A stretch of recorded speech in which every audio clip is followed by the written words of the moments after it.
Are we going? Like I can just talk? Yes, we're going. We are going. Oh, all right, cool. Get started. All right, let me get in the zone real fast. But yeah, that's the thing is I don't let these glasses are broken and make me look even weird. okay. Than I already am. Fucked up. Look at this face. This face needs to be on TV. Come on. But no, Well, it's getting on there right now. Yeah, I know. Hey. It's a pause, a cause to be broken. Did you see the red hot dogs in Maine? Yeah. It's crazy. Isn't that weird? Yeah. They're so good too. They're so good. Alright, look at that. Isn't that fucked up? To be free tonight, Debbie's got a one-shot clover. She might relax his soul. Make sure you put this in your documentary over there. Oh yeah. Sauce pizza.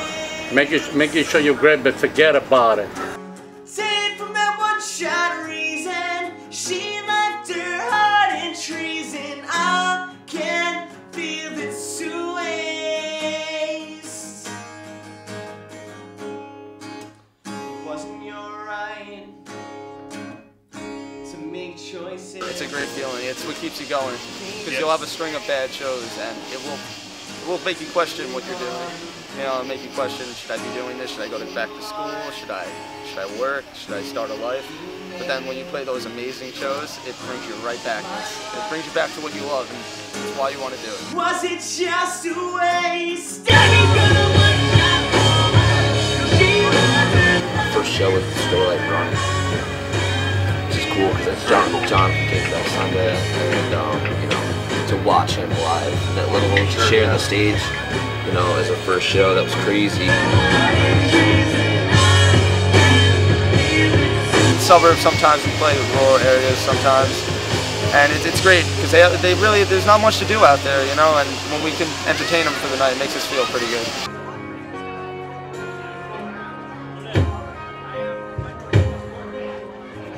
I like it because we can kind of do whatever we want, you know, like I like to pop, I like to dance, I like to run around, be crazy, energetic, but I like to get that dirty, you know, everyone's got that aggressive side of me to get out, you know.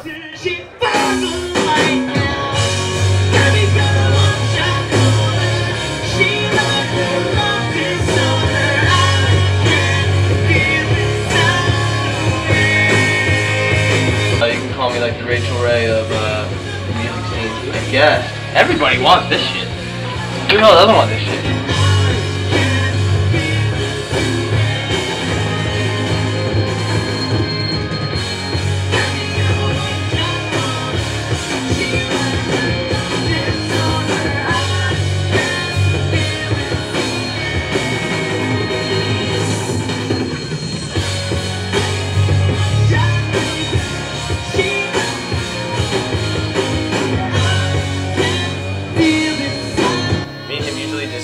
There and just look out, usually at night, and we drink our beer and we say, this is the best thing we could have possibly done with ourselves.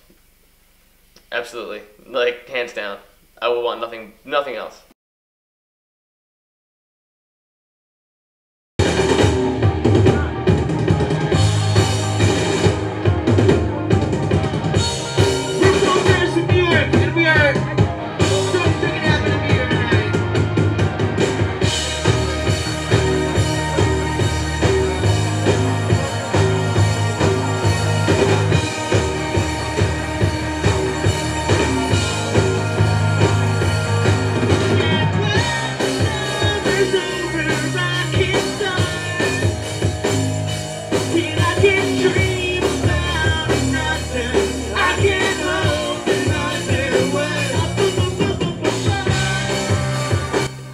George, our guitarist, met in high school, like 9th grade, talked, BS'd, I kind of fooled around on bass, he kind of fooled around on guitar, and we figured that out. He was like, dude, my little brother plays drums, you know, and his brother was like 11, you know, but the best one out of the three of us, you know, and he was nasty.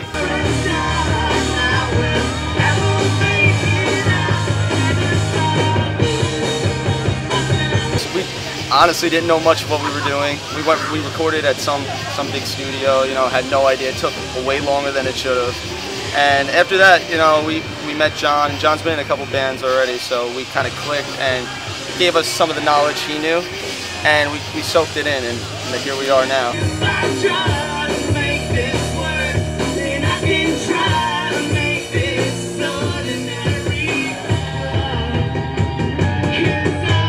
The hard part, especially around here, I see it with a lot of people now, and especially because I was there, it's hard to see the in-between between being in a local band and doing it professionally.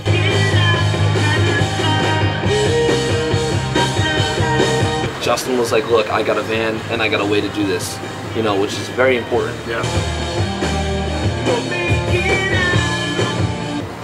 George is a savvy guy, so we like, you know, George was like, look, I'm savvy as hell, I'm good.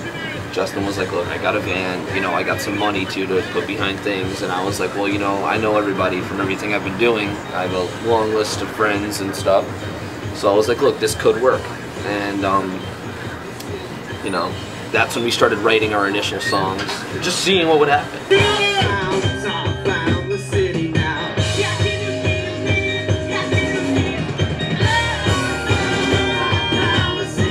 And the rest of it was kind of just like, hey, we're kids and we're, you know, we're dreaming, you know. But I mean, who knows? And this has been, hey, this is what we need to do. You know, you guys are all about this still. Let's do it.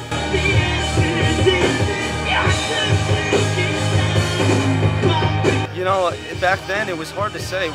It's one of those things, where will I be in a year? And honestly, I did not see us coming this far, at least. And I mean, each year that goes by, we're in a better place, a different place, a place that I would never expect.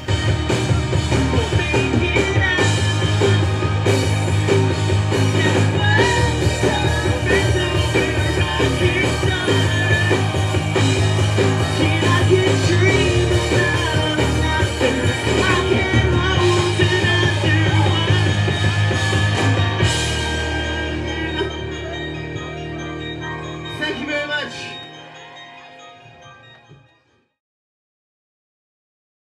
So we're playing these elaborate shows. Then I don't know if it's a good thing or a bad thing, but our van died on that tour. It may have been a good thing because, I mean, again, we weren't super prepared. Right. So it might have been good that, like, with the van broken, we were forced to go home and reevaluate, you know, and start improving our situation, improving the music, and you know, George and Justin had a lot to learn because, like I said, we met in this town and they've been in a few local bands, Yeah. so they didn't really know a lot of stuff. So basically, when the van broke and we sat at home, I was like, okay, guys, you get it now? And they were like, yeah, dude, we do get it. And I was like, all right, cool. You guys like this? And I'm like, yeah, we like this. You guys want to keep going? Yeah, let's keep going. And we kind of reset our footing, you know.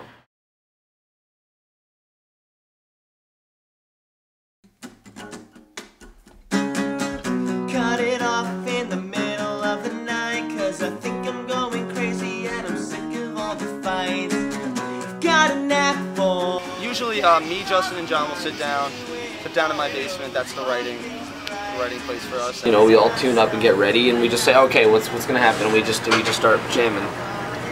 Or maybe someone will have an idea, but you know, we'll basically just sit down and go for it. Inside out, I'm coming clean, so hear me out now. After that point, we bring it to the computer. I have like a mini studio in my basement. I record some stuff, so we record all the pre-production, and then after that we send it out. We see if we can get it recorded. But, you know, you always write those songs you think are amazing, and then after time, find out they weren't so amazing. Find out you actually hate them. Upside down and inside out, I'm coming clean for you.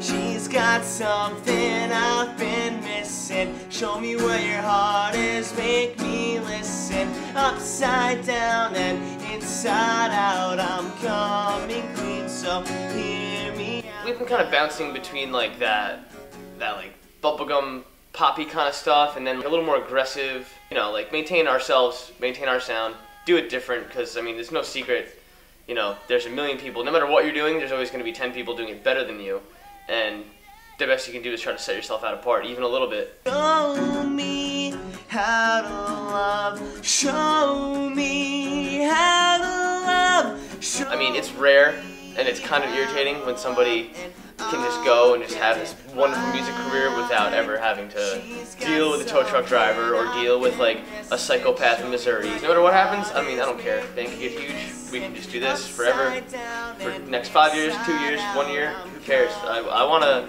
I've seen too many dudes at work that are like 50 and are so mad they didn't do more. And I want to be able to be like content, you know, like in my elderly days with what I've done.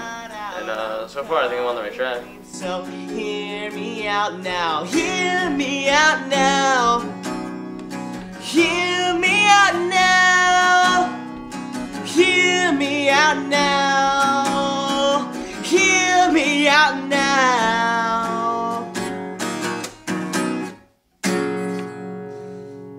Thank you. I'm Justin from Floral Terrace. This song was called Summer 05.